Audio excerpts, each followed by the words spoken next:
Queridos, nesta manhã eu quero compartilhar com os irmãos algo que nós já temos aqui falado algumas vezes, mas eu preciso colocar estas questões hoje de um modo, de tal maneira que nós possamos conectar três aspectos essenciais do Evangelho.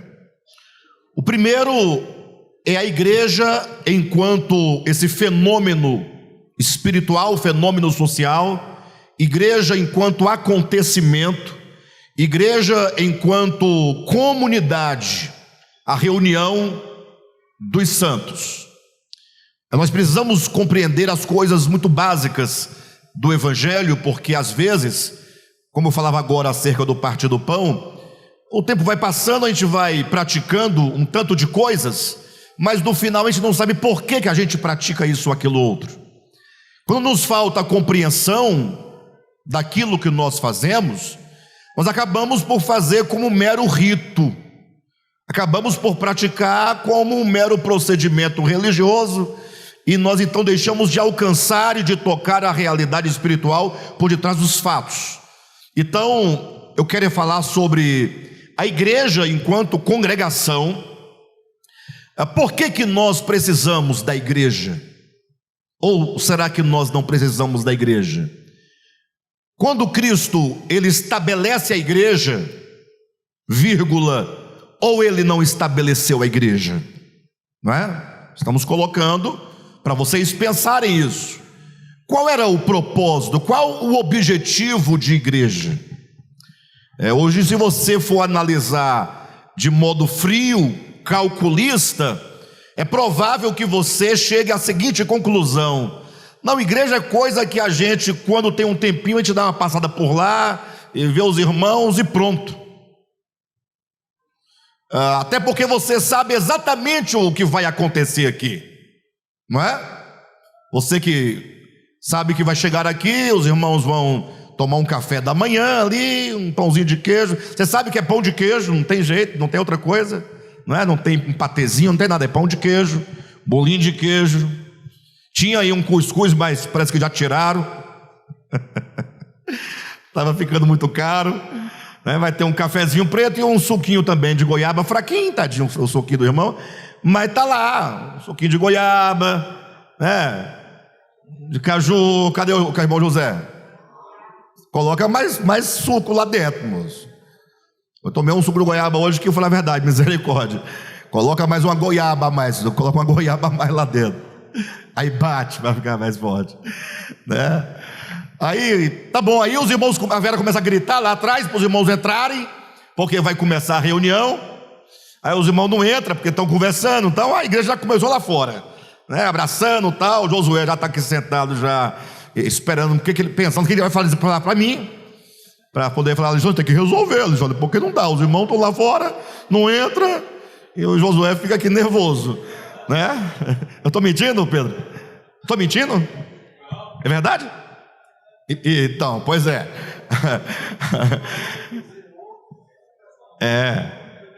E o Pedrão não sabe o que faz, não sabe se obedece o Alexandre ou o Josué. O Pedrão olha para mim e começa: eu espero 5 minutos, o Josué começa agora. Aí fica no meio, eu falo: não, obedece o Josué, que o Josué está certo. É melhor obedecer o Josué do que sacrificar. Bem, de todo modo, aí vai cantar os hinos. Você sabe toda os acontecimentos, né? Os momentos da reunião, tal, pregação também você já sabe de tudo, né? Conhece tudo da Bíblia. Aí você fala assim: bem, diante desse quadro, então, qual o sentido? Então, se for isso, se a igreja se resumir a esses elementos, então não tem muito sentido, né? Você já sabe os hinos, já aprendeu os hinos, né? Já os avisos você pode ouvir de casa. Faz um aplicativo, né? Coloca avisos nos aplicativos. Ofertinha você pode mandar por Pix de casa mesmo, dá nada. Então assim, me parece que nós perdemos completamente a noção de igreja. E eu não digo isso em razão do DEVAP, não, isso é um problema do século 21. Isso é um problema de todos os cristãos. E o simples fato de você estar também inserido dentro da comunidade, participando dos momentos e dos ritos, também não significa que você está vivendo igreja. Percebe que o problema é maior ainda? Alguém pode dizer, não, mas eu frequento igreja. Sim, mas se você transformou a igreja num teatro, né, num palco, em luzes, em música e dinheirinho de oferta e ponto para cumprimento de um rito, também não é por aí. Bem, de todo modo, nós queremos resgatar essa ideia da igreja, e uma vez que nós compreendermos, portanto, o ser igreja, nós vamos aprender duas verdades que estão ligadas e conectadas ao fator igreja. No final, vamos chegar a um único e exclusivo lugar, né, ao qual nós não chegaremos se não passarmos pela igreja, ok? Bem, eu não sei, vocês não entenderam? É isso que eu quero falar hoje de manhã para vocês, tá bom? Eu me recordo que eu estava num lugar e uma pessoa, aí eu conversando com uma pessoa, logo eu perguntei assim para ela, e aí meu irmão, como é que você está? Você está congregando? Como é que está? Não foi aqui em Brasília, foi em outro lugar. E aí ele me deu uma resposta assim, de imediata, que ele pensou assim, agora o problema está resolvido. Ele falou, não, Alexandre, fica tranquilo, eu sou igreja. Eu sou igreja. Eu olhei e falei, você é igreja? Sou igreja. Falei, não, você não é igreja, não é possível, não pode ser igreja, não tem cabimento. O que é igreja? Aí ele tentou dar algumas definições ali brevemente, e eu disse, não, calma, eu vou mostrar para você o que é igreja desde a origem da coisa. Você tem que entender a igreja enquanto origem, lá no começo. Aí você pensa assim, mas Jesus não fundou nenhuma igreja, logo não tem por que eu pensar na origem da igreja em Jesus. Mas o problema é que a origem não é lá, a origem se encontra nos gregos. Quando você volta à Grécia antiga, ou que seja a Grécia clássica, vai surgir ali entre os gregos, prestem atenção, o conceito político, né, de cidade, de polis. Então é o povo que se organiza numa sociedade, num aspecto coletivo, público, em que existem autoridades e governantes que determinam e dirigem o destino daquela comunidade. Então os gregos chamavam cidade de polis, de onde veio o termo político, política. Então o termo político ou política vem de polis, que quer dizer o quê? Cidade. Então o que é política em relação ao povo, em relação à cidade? Ora, a política são homens que se reúnem para buscarem juntos, para coletivamente buscarem um caminho administrativo daquela cidade. São homens que buscam, que têm um interesse comum pela sociedade, pelo povo. Logo, o conceito de política e de político, segundo a origem, nós não estamos falando da política dos dias de hoje, embora deveria ser, mas me parece que não é. O político é aquela pessoa que tem interesse pela vida pública, pela república. O que é a república? Pelas coisas do povo, pelas coisas públicas. Eu acho isso maravilhoso, eu acho isso de uma generosidade. Alguém fala, poxa, eu estou preocupado com as coisas do povo, eu estou aqui para lutar pelos interesses do povo. Eu estou me referindo à Grécia antiga, né? 6º, 5º, 4º século antes de Cristo. Mas quem é que fazia parte desse grupo de interessados pelo bem da sociedade? Aí tinha lá, na verdade, os critérios, né? Não era qualquer pessoa que podia fazer parte desse governo ou das decisões para o bem da cidade. Somente os gregos legítimos podiam fazer parte, ou seja, os estrangeiros não podiam. Então o estrangeiro não podia participar desse grupo de pessoas que iriam cuidar do bem da cidade. Quem está entendendo? O estrangeiro pode? Não, tem que ser grego legítimo. Daí que as mulheres também não podiam, tinham que ser apenas os homens. Então não precisa entrar em debate, falando da Grécia Antiga ou Grécia Clássica, perfeito? Mas também não era qualquer homem. Esse homem tinha de ser maior de idade. Então não podia ser estrangeiro, tinha que ser homem e tinha que ser maior de idade. Então esses homens que tinham tais características se reuniam na ágora, na praça da cidade, e quando esse grupo se reunia para debater os assuntos concernentes ao bem-estar da cidade, essa reunião de pessoas seletas, essa reunião de pessoas escolhidas que cumpriam com esses critérios, constituíam uma assembleia. Quem está entendendo? Esta assembleia era chamada de eclésia.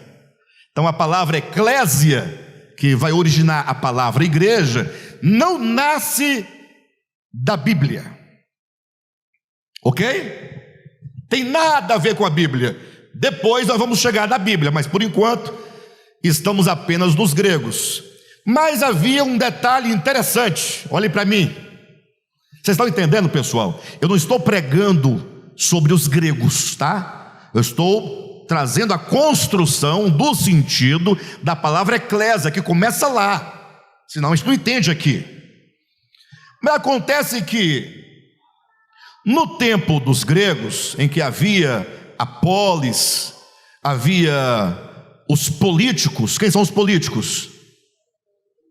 São os homens cujo interesse se dirigia ao interesse comum do povo.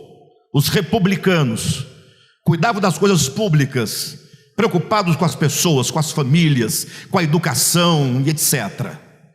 Chamava-se naquele tempo político, que tinha as características, certo ou não? Não era qualquer um que podia participar, mas podia acontecer, olhem para mim, não se assustem, que havia homens gregos na cidade, que era grego legítimo, que era homem do sexo masculino, que era maior de idade, que cumpria os requisitos para estar ali, só que essa pessoa, eventualmente, não tinha interesse pelo povo. Porque eu não sou obrigado. Eu sou obrigado? Era a pergunta que eles faziam. Eu sou obrigado? Não. Então, tinha pessoas que estavam qualificados para fazer parte da eclésia, mas não tinham o interesse pelo outro, pela sociedade, pela comunidade, pelo coletivo. Ele queria saber só dele. E aí nasce uma segunda categoria de pessoas. Não me leve a mal, e não tem relação com nada que vocês possam pensar. São os fatos que eu estou narrando, que são verdadeiros. Os que tinham o interesse pela polis eram o quê? Chamados de quê? Políticos. E os que não tinham interesse, embora tivesse qualificado, chamavam-se no grego idiotes, de onde vem a palavra idiota. Logo, quando você hoje chama o outro de idiota, você está usando o idiota com outro significado. O significado de idiotes, lá do grego, não quer dizer esse idiota que quando você xinga uma pessoa. O que queria dizer o idiotes no tempo do grego?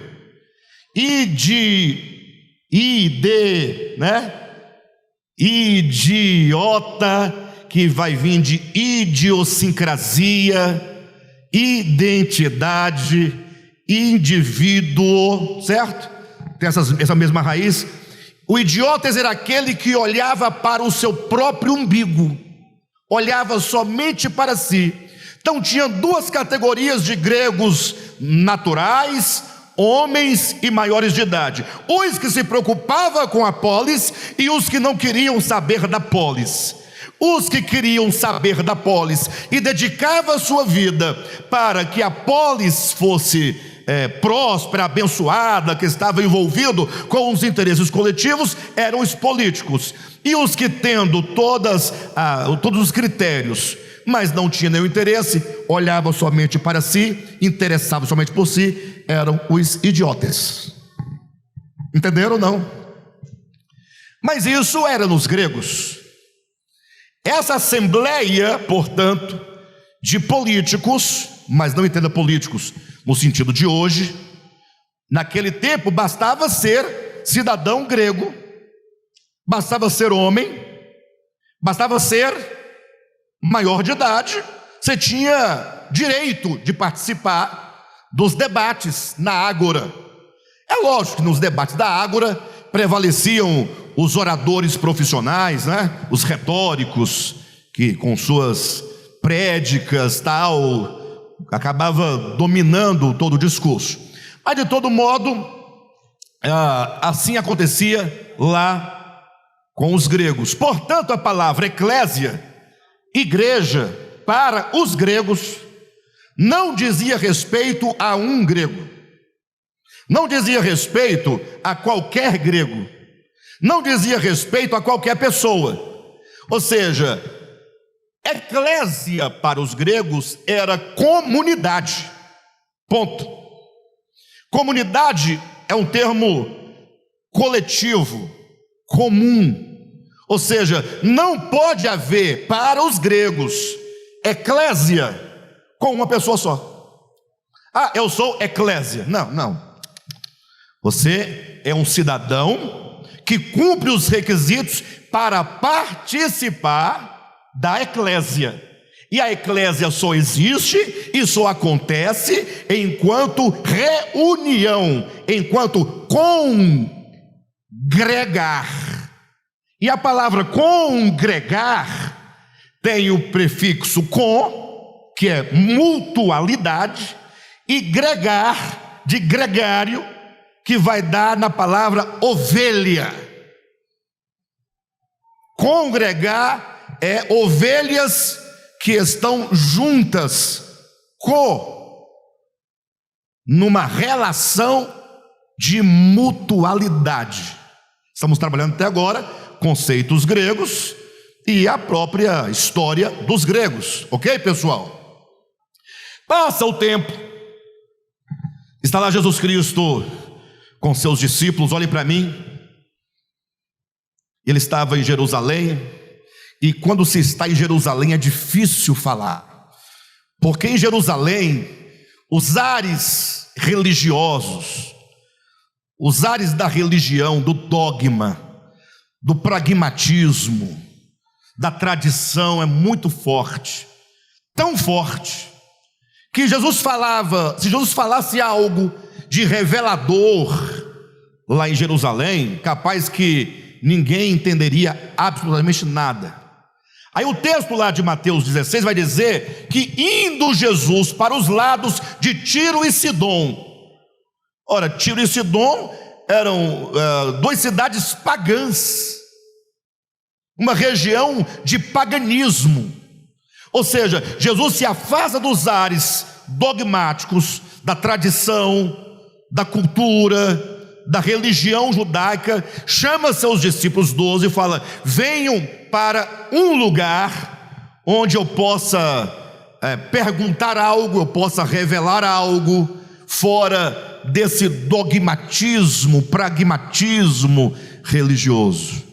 Ou seja, você tem que se desintoxicar e estar em ares livres para você poder receber a revelação de Deus. Estando lá, Jesus pergunta para os seus discípulos: e aí, vamos lá? Vamos começar? Vocês não se esqueçam que eu não mudei o assunto, tá, pessoal? Parece que é outro assunto, mas você não pode desconectar de onde nós começamos lá dos gregos, tá? Vamos puxando. Estando agora Jesus aqui, Jesus olha para os discípulos, como se fosse agora aqui, né?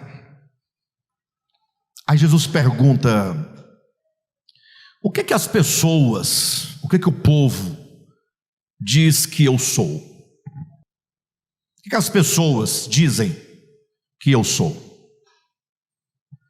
Aí um disse: alguns dizem que tu és Jeremias.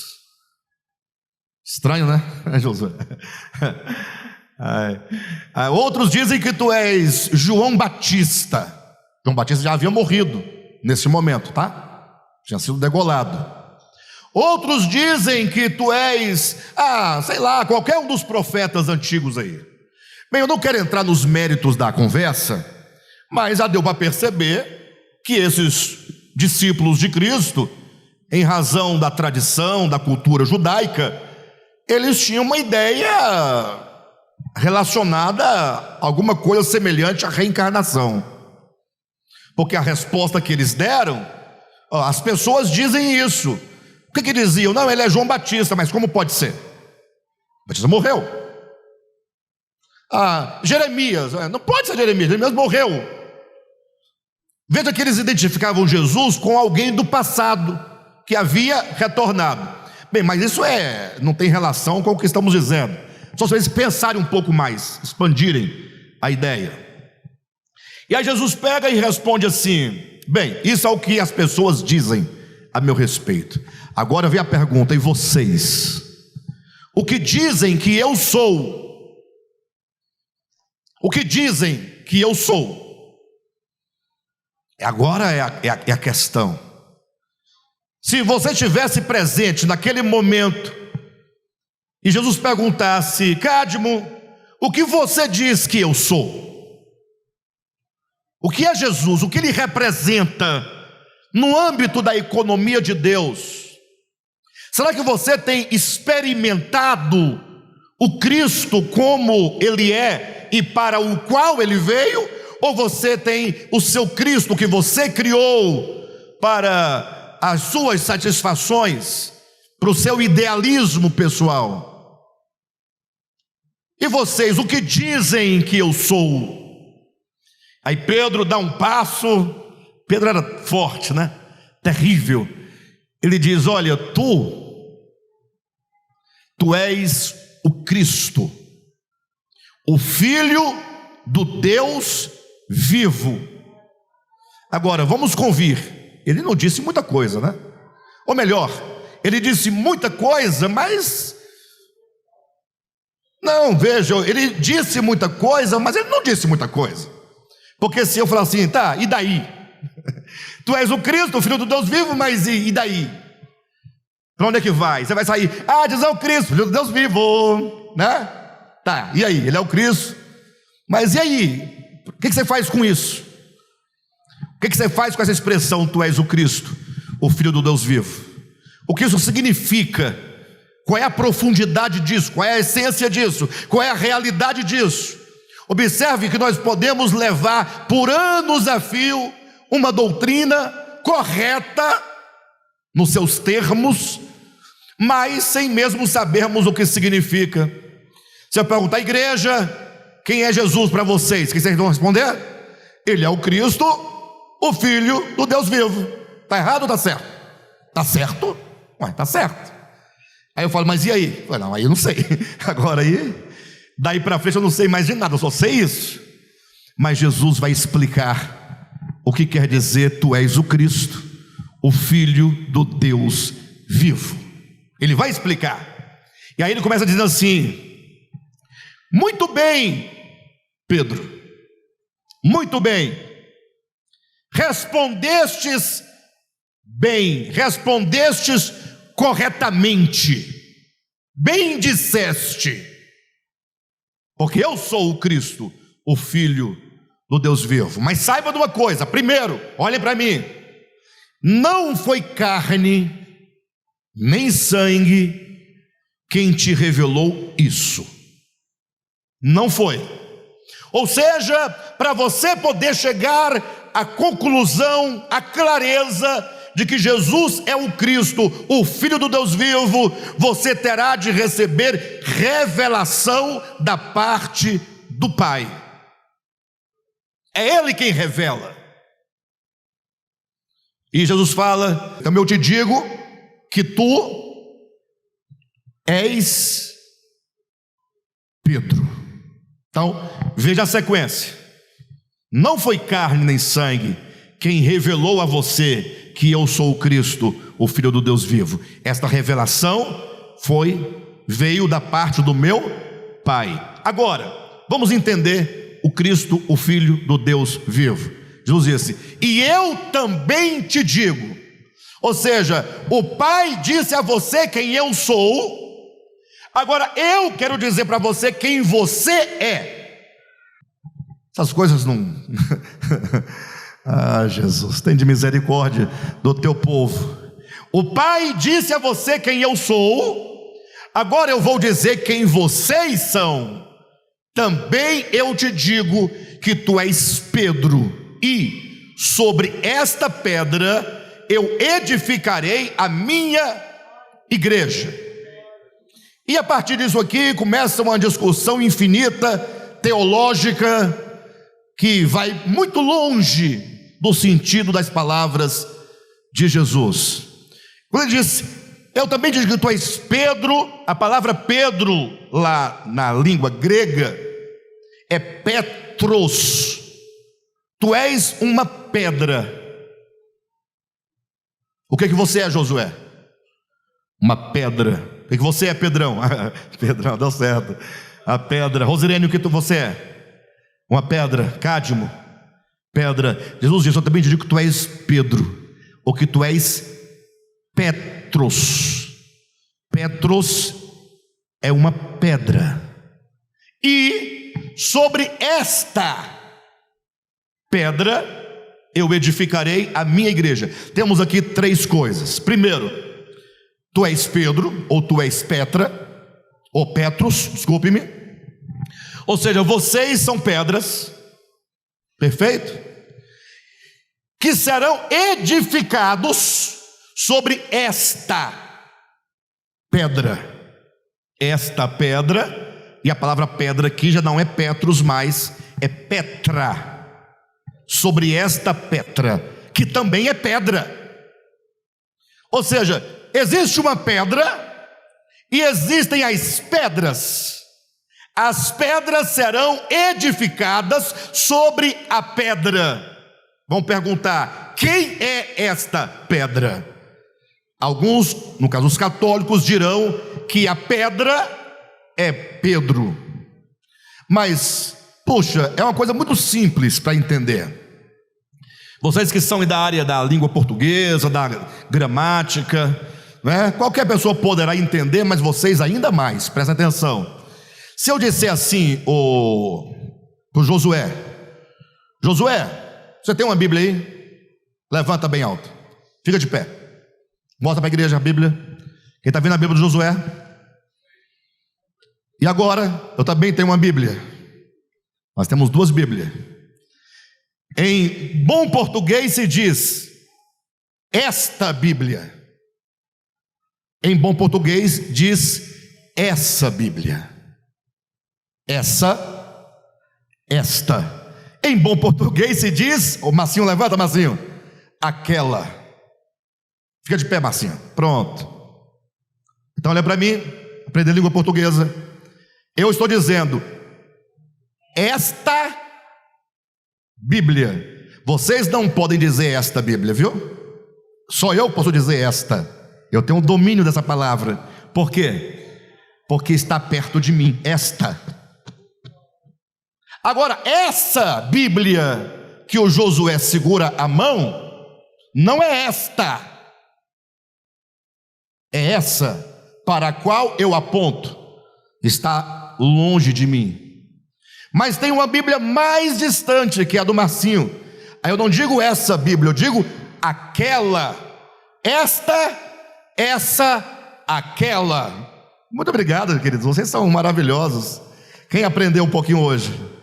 Se não aprenderem mais nada da Bíblia, aprenderão esta, essa e aquela. Agora veja, Jesus disse a duas pessoas no discurso, Pedro e Jesus, certo? Ele diz: olha, eu também te digo que tu és Pedro, e sobre esta pedra, esse esta traz para perto de Cristo, e não se dirige a Pedro. O movimento da mão diz: tu és Pedro, e sobre esta pedra, em bom português, tá? Quem está entendendo? Tu és Pedro, e sobre ti, não, e sobre esta pedra. Se Cristo quisesse dizer que Pedro era pedra, ele diria: tu és Pedro, e sobre ti eu edificarei a minha igreja. Ficaria simples: sobre ti eu edificarei. Mas não, ele está dizendo: olha, quando ele diz também eu te digo, esse também quer dizer: tu és a pedra, mas existe uma outra coisa sobre a qual estamos falando. Tu és o Cristo, o Filho do Deus vivo. Tu és Pedro, nós temos dois tu. Tu és o Cristo e tu és Pedro. Sim ou não, pessoal? Então, Pedro vai dizer: tu és o Cristo. Aí Jesus fala: bem disseste, porque isto, dizer que eu sou o Cristo, o Filho de Deus vivo, é uma revelação que o meu Pai te deu. Não é uma revelação que procede da carne e do sangue, mas procede do meu Pai. E também, mais um elemento, eu te digo que tu és Pedro, e sobre esta, volta para Cristo, pedra, eu edificarei a minha igreja. E nesse contexto, portanto, surge agora não mais a eclésia dos gregos. Jesus não disse: sobre esta pedra eu edificarei a igreja. Tampouco diz: eu edificarei igreja. Ele disse: eu edificarei a minha. O que ele quer dizer com edificarei a minha igreja? Ele está dizendo: os gregos têm as suas eclésias, os homens têm as suas eclésias. Sempre que um conjunto de homens e de mulheres, não importa, em qualquer lugar, à luz da língua grega, se reúnem com fins específicos, com critérios específicos, acontece ali uma assembleia, isto é, uma eclésia. Mas, disse Jesus, eu tenho a minha eclésia, minha. E agora esse pronome possessivo, minha igreja, vai criar as propriedades da igreja, que não é qualquer igreja, é a eclésia do Cristo de Deus, a qual o Cristo vai edificar. Por isso que ele diz: tu és Pedro, tu és uma pedra, outra pedra. Aí você cria aqui a ideia de uma edificação, de um edifício. E quando você vê um edifício, você chega diante de um grande edifício, você vê o quê? Um edifício, lógico, não é? Você vê um edifício. Mas se você pudesse ver além daquele todo, daquela coisa única, você ia ver quantos tijolos tem ali. Então, um edifício é uma coisa única, mas ele é edificado a partir de muitos tijolos, que estão ligados pela areia, pelo cimento, pela água, pelo ferro, e que foi ali pouco a pouco sendo edificado. Então, nenhum tijolo pode simplesmente dizer assim: eu sou o edifício. Não pode. Ele só pode dizer: eu sou uma parte que integra o edifício. Assim é a igreja, assim é a eclésia. voltando para os gregos, nenhum grego poderia dizer: eu sou eclésia. Não, não, não. Você é um cidadão grego que cumpre com os requisitos e possui os critérios para fazer parte da eclésia. Quem está me entendendo? E Cristo diz: eu edificarei a minha igreja. E aí começa agora a ideia de igreja neotestamentária, igreja no sentido bíblico, mas sempre com esse sentido de que a igreja é um conjunto de pessoas. Assim, para que todos possam entender, seria como, por exemplo, um cardume. Um cardume. Eu precisaria dizer de peixes? Basta dizer um cardume, porque falar cardume de peixes seria desnecessário. Perfeito? O que é um cardume? Não é um conjunto de peixes? Sim ou não, pessoal? A aula hoje está bem está bem elementar, né?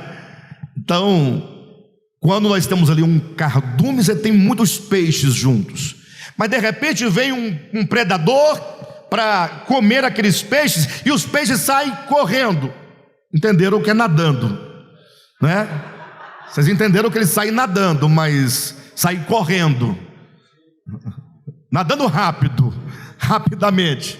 E aí cada um fugindo para um lado, né, sem sincronia, o cardume se dispersa. Aí eu pergunto: os peixes continuam sendo peixes? Continuam sendo cardume?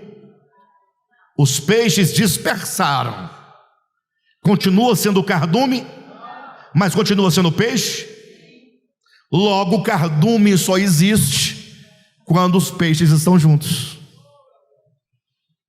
Assim é a igreja. Isso aqui é igreja. Estamos juntos. E quando formos para casa, seremos igreja? Não. Você é um membro que compõe a eclésia. Mas você pode dizer: não, mas eu sou membro da igreja, corpo de Cristo. Perfeito?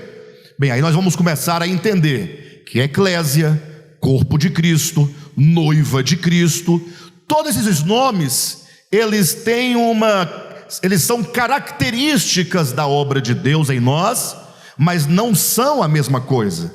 Ser igreja é uma coisa, ser corpo de Cristo é outra coisa, ser noiva é outra coisa. Nós somos noiva de Cristo, nós somos corpo de Cristo, nós somos igreja, mas cada um desses termos tem um sentido específico para se referir a uma qualidade ou a uma característica da obra de Deus em nós, os chamados. Perfeito?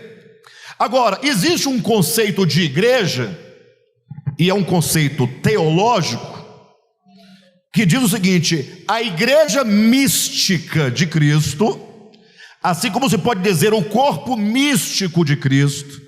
Só que quando se fala de igreja mística e corpo místico, o que significa dizer que a igreja mística, o corpo místico, é o corpo pleno, é a igreja plena, da qual faz parte e na qual inclui Paulo, Pedro, João, Tiago, os mártires, os que estão vivos hoje, os que estão no Brasil, os que estão na China, os que estão no Paraguai, os que estão na França, os que ainda vão nascer. Só que essa ideia de igreja mística ou corpo místico, ela é impalpável. Ela não tem como você ter acesso a ela. Agora, essa perspectiva, ela só é para Deus, porque só Deus está fora do tempo e do espaço.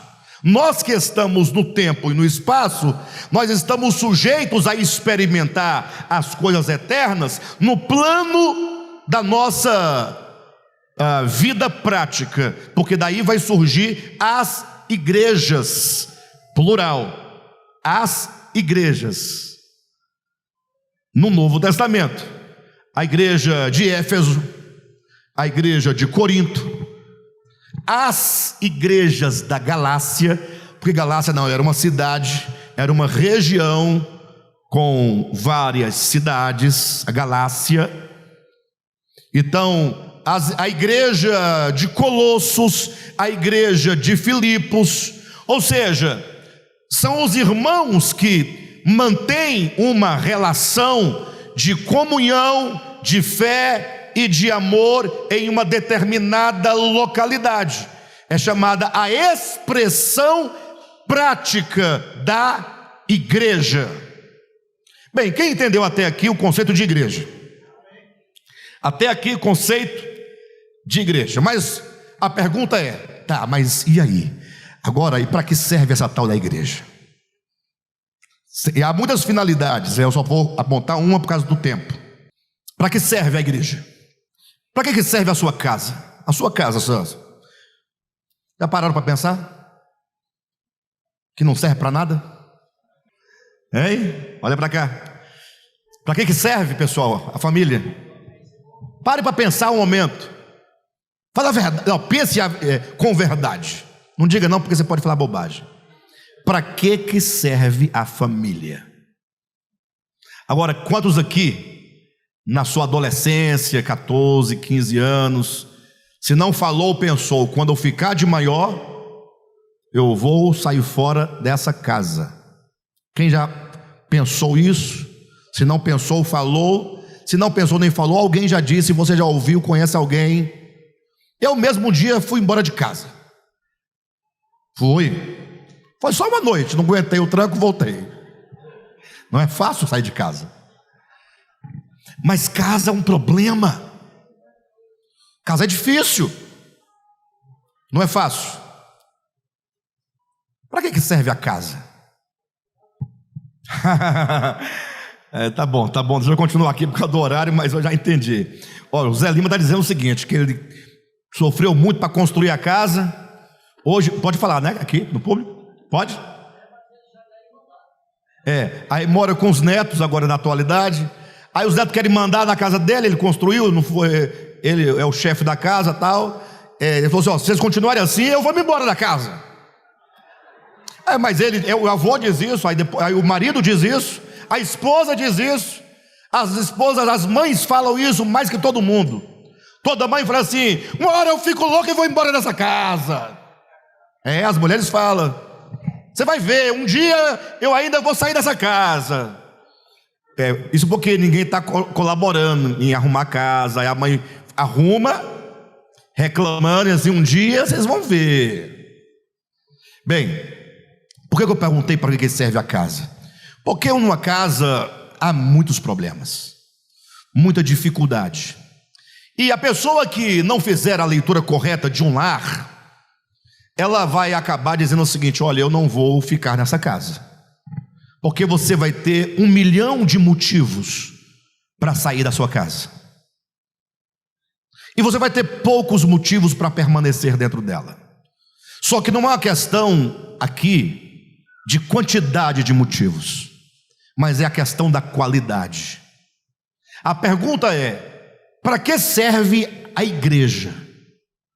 Você tem motivos para vir aqui? Ou tem mais motivos para não vir aqui? Não é aqui, local, galpão, mas para se reunir como eclésia. Bem, eu vou chegar no ponto, senão eu não consigo fechar a mensagem hoje. Aí o Josué vai me chamar no gabinete, vai puxar minha orelha, né? Mas veja bem, queridos, Deus é muito sábio. Deus, Ele é maravilhoso. Não pense na igreja enquanto uma coisa à toa. Não. Jesus falou que edificaria a igreja dele, e os apóstolos, ao entenderem isso, procederam, estabelecendo igrejas em todas as cidades por onde eles passavam e pregavam o evangelho. Não é a questão de hoje, é questão dos apóstolos. A igreja de Tessalônica, se você quisesse escrever uma carta para a igreja em Tessalônica, você deveria saber para onde endereçar essa carta, ou para quem você endereçaria aquela carta, a fim de que ela fosse lida. Paulo, ao escrever a igreja de Colossos, falou assim, olha, leiam esta carta lá na igreja de Laodiceia. E a carta que eu escrevi a Laodiceia, leiam aqui para vocês. Ou seja, se Paulo escreve uma carta e diz: eu enviei para a igreja de Laodiceia, havia alguém responsável para recebê-la, sim ou não? Se você destruir o conceito de igreja enquanto pessoas que se reúnem de modo prático, como muitos dizem, né? A igreja somos nós, qualquer pessoa, qualquer lugar. E você quisesse escrever uma carta para a igreja, você mandaria para quem? Você entende que fica uma coisa totalmente fora do sentido? Bem, irmãos, a igreja, ela está intimamente ligada ao evangelho. A igreja não é algo secundário em relação ao evangelho. A igreja, na verdade, ela é um instrumento de Deus. A igreja é um instrumento do evangelho para a nossa salvação. Pronto, aí eu falei besteira, né? Para a nossa salvação, ficou tipo igreja católica romana, quando ensina que a salvação depende da igreja, passa pela igreja por causa do sacerdócio, que é um sacramento, e somente na mão do sacerdote é que os sacramentos acontecem. Não disse isso.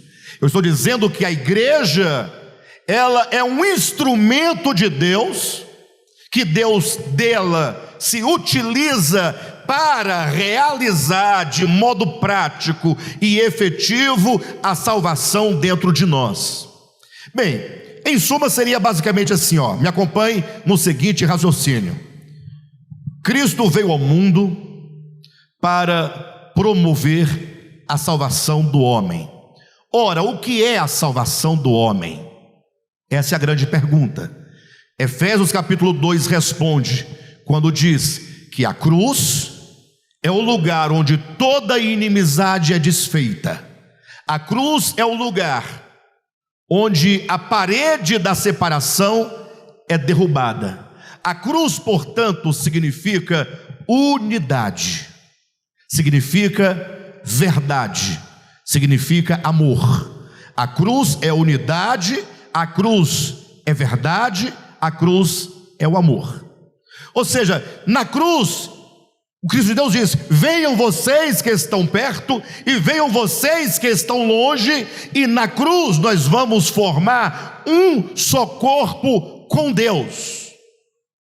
Então, o grande problema é só esse. O evangelho é muito simples. Tem gente preocupado se a mulher pode usar aliança ou não, porque é dito que em alguns lugares não pode usar anéis. Aí a irmã não usa anel porque é pecado. Mas e a aliança? A aliança é um anel. Aí fala: não, esse anel pode, esse. Essa é a preocupação das pessoas. Quem está entendendo? Mas Deus não tem nada a ver com essa confusão do demônio. A ideia do evangelho é: Cristo veio destruir toda inimizade, derrubar a parede de separação. Deus quer agregar em si todos os homens, trazer todos os homens para si, para formar um só corpo com Deus. Está em Efésios no capítulo 2. O que significa que o nosso problema, se a solução é trazer os homens para formar um só corpo, significa que o problema do pecado é o desagregamento dos homens. E não precisa ir longe. Você começa nos mínimos detalhes, nos nossos relacionamentos cotidianos. E isso em grande escala vai dar, por exemplo, na Rússia e Ucrânia, agora Venezuela e Guiana, Israel, palestinos, mas em grande escala. A gente fica horrorizado quando vê essas coisas grandes, monstruosas acontecendo. Mas isso vai acontecendo em escalas menores até chegar no núcleo familiar. Quem está entendendo? Então o evangelho quer nos libertar desse egoísmo, dessa imposição que nós colocamos sobre os outros, para que os outros se submetam à nossa vontade, ao nosso querer, à nossa perspectiva, à nossa visão, à nossa fé, à nossa religião. Tudo é nosso, é para cá, é para cá. Quando o outro fala: não, é para o outro lado, aí rompe-se, acontece a divisão. Então Jesus veio E como o objetivo do evangelho é alcançar todo o mundo, conforme está em Efésios capítulo 1, versículos 9 e 10, que no final todas as coisas dos céus, da terra e debaixo da terra vão convergir para Cristo, o Senhor tem que começar do menor para o maior. Como Deus fará? Aí ele fala, bem, eu preciso de começar com uma base. Quem está me entendendo? Uma base. A partir desta base, eu passo para o restante do mundo. Estão entendendo? Essa base inicial é a igreja. Em João capítulo 17, Jesus fala assim, olha, Pai, está orando ao Senhor, eu oro por eles, meus discípulos, e não somente por estes, mas também por aqueles que virão a crer em mim, por intermédio da palavra dos apóstolos. Ou seja, está orando pela igreja.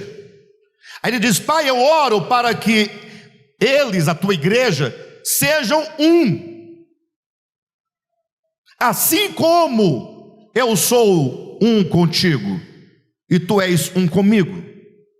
Eu oro para que essa nossa unidade entre o Pai e o Filho seja a mesma unidade que eles tenham entre eles e conosco. Irmãos, isso é de uma dimensão, vocês não têm ideia. O fim do evangelho é a plena unidade, que precisa começar no meu lar. Não é aqui que começa, é no meu lar, é no lar do Josué, é no lar do Pedro, da Roserene, do Cadmo, da Silvia, do Francisco, de cada um de nós. Começa do menor, a fim de que todos sejam um. Essa é a nossa oração, porque esse é o nosso maior problema.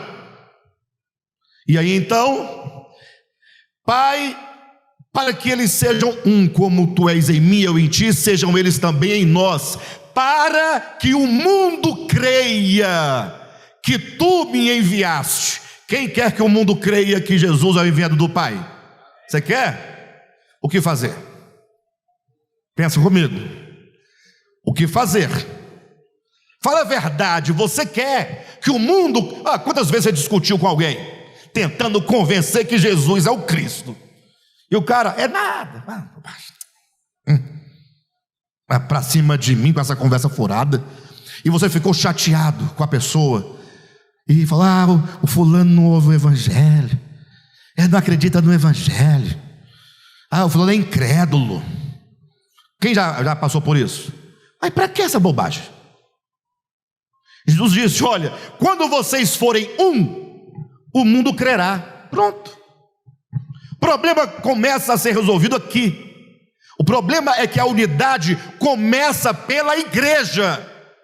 A igreja, portanto, é o ambiente onde nós somos tratados quanto ao nosso individualismo, quanto aos nossos achismos, quanto à nossa falta de obediência, nossa dificuldade de caminhar com os outros, nossa dificuldade de suportar o outro, a dificuldade de aceitar o outro, a dificuldade de perdoar o outro.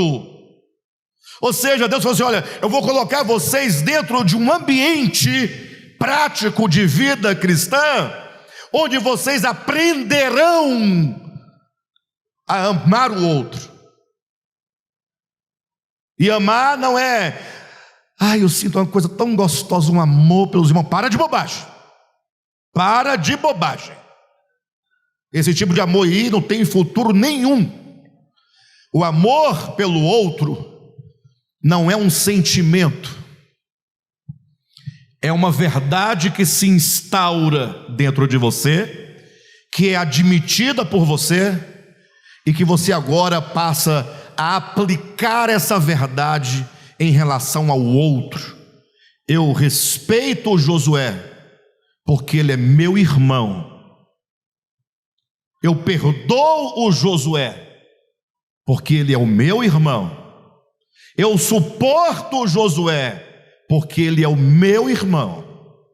É a verdade de quem ele é a verdade de quem eu sou, é a verdade do que eu e ele, do que nós somos em relação ao Pai Celestial. Essa verdade, uma vez admitida, me leva a proceder em relação a ele com a devida honra que ele tem enquanto filho de Deus.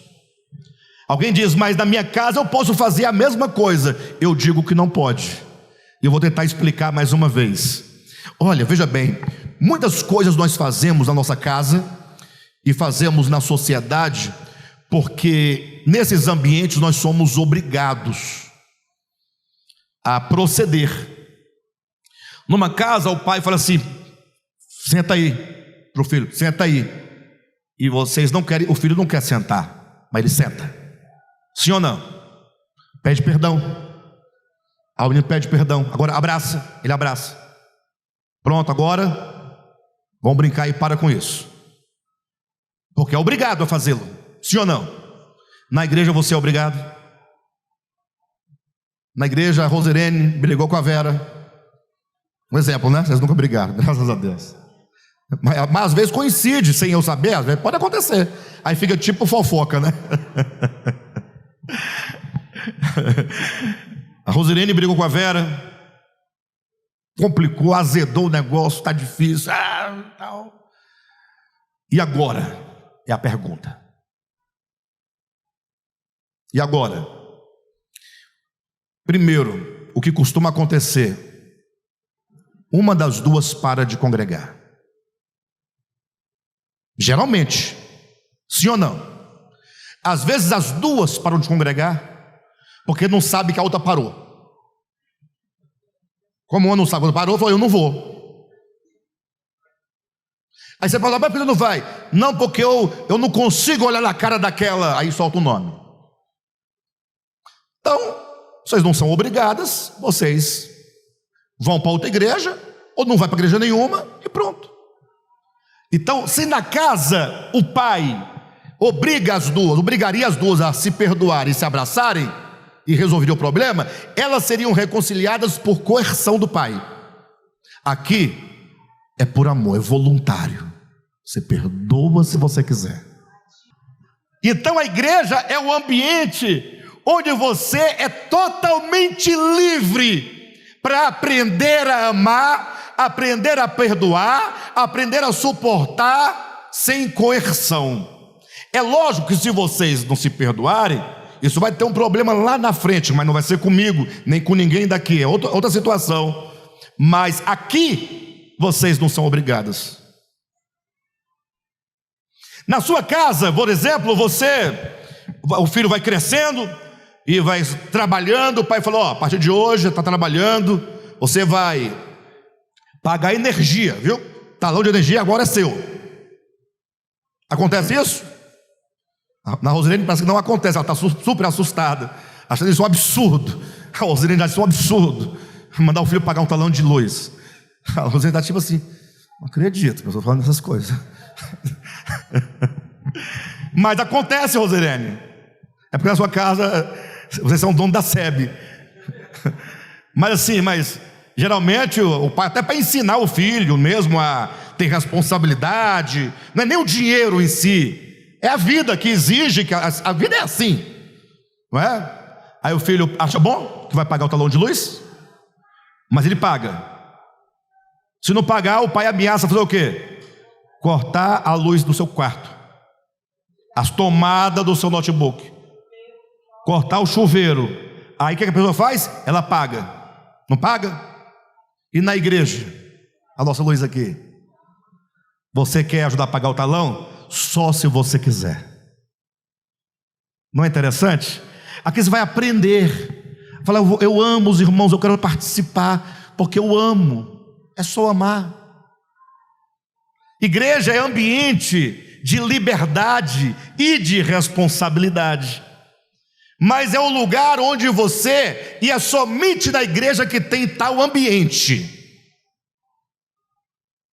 No trabalho você se submete a tudo, quase tudo. Por quê? O chefe fala com você, você não gostou, mas você faz o trabalho, no outro dia você está lá de novo. E se na igreja o pastor falar alto com você, que faz? Pá, eu não volto na igreja mais, você não vem mais. pastor safado? Aquela barba velha nojenta dele. O povo fala, chamaram minha barba de barba nojenta, tu acredita? Não vem mais, pronto, daí. Agora, e no trabalho? Não pode, no trabalho você tem que ficar lá, meu irmão. Então aqui você pode ficar, mesmo, puxa, não gostei, foi ruim, mas eu quero tratar meu coração. Eu preciso da unidade, eu preciso da cruz. Eu tenho que constituir um só corpo, não é só eu e Deus, não. É com os irmãos, ou seja, os da direita, os da esquerda, os do fundo, os da frente, todos formando um só corpo com Deus. A igreja é um instrumento e um ambiente onde nós somos trabalhados nesse sentido. Se cada um ficar em casa assistindo pela internet, vai ter problema de relacionamentos? Não. Com igreja? Não tem. A pessoa que não congrega fisicamente, por qualquer motivo que não seja enfermidade, não é? Que não seja um caso em que justifique distância, doença ou qualquer coisa do tipo, ela própria está se privando desse instrumento que Deus criou para nos tratar. Então aqui eu vou falar, jogar na real, tá, irmãos? Tem nada a ver, né? Pode falar? Aí vem uma irmã, aí passa por aqui pela frente da câmera, faz questão pela câmera. Todo mundo aí, o irmão olha assim. Olha a roupa daquela irmã. E de fato tem umas roupas que eu vou te contar, irmãos, não faz sentido, né, irmãos? Não, vamos pensar. Não, de boa. Não é picuinha, não. É porque tem umas roupas que não dá. É porque o propósito é outro. Você vai para a praia, é uma coisa. Você vem para cá que ninguém quer ver nada, eu acho. Aqui todo mundo está voltado do espírito, né? Eu penso, né? Mas se tiver alguém que não está nesse espírito, ajuda. O irmão já está na carne, você não ajuda? Tá, mas o problema não é a roupa. Sabe por quê? Porque a pessoa que está com essa roupa, a irmã, né? Tadinha. Gente, é de uma dó. Não vamos falar da irmã. É feio, é ruim. Porque ela está ali para levar você a orar por ela. Senhor, ajuda a tua filha, dando entendimento. Porque se a irmã passa, ela está errada com a roupa? Tecnicamente sim. E você que fica, isso é uma servenhoice, isso é uma sacanagem, aqui não é cabaré não. Você também está certo agora? Então nós temos dois problemas.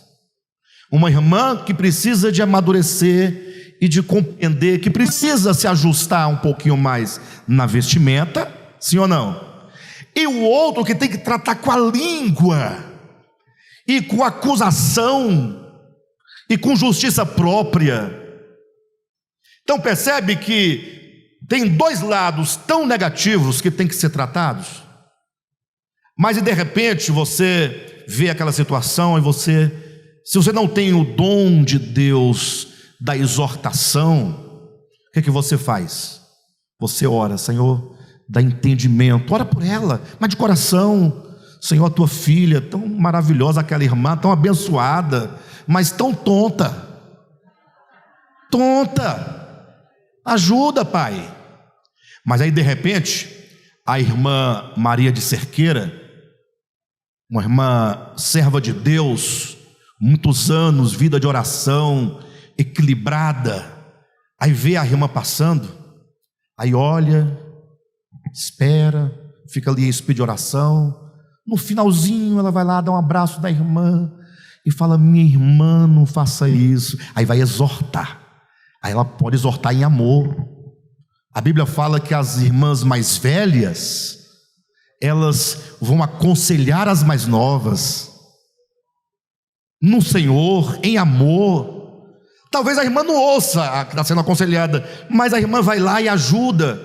Fala, irmão, eu vou te ajudar em oração, conta comigo, se quiser conversar, vamos conversar, eu tenho muita experiência para passar para você. Aí de repente a irmã, opa, é verdade e tal, aí se liga, né? Não deixa para o pastor chegar e falar não. E eu chego, se tiver muito difícil, eu falo, tá difícil, né, irmã? Ué, tá difícil, complicado. Aí já começa a sorrir, porque já quebra aquele gelo, mas acontece, já aconteceu algumas vezes.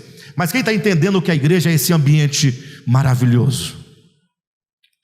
Agora, se aqui é o ambiente onde começa esse tratamento, porque evangelho não é você dizer que é crente, carregar a Bíblia debaixo do sovaco, colocar a Bíblia dentro de carro, chega as capas, fica assim, só para dizer que é crente. Isso é bobagem.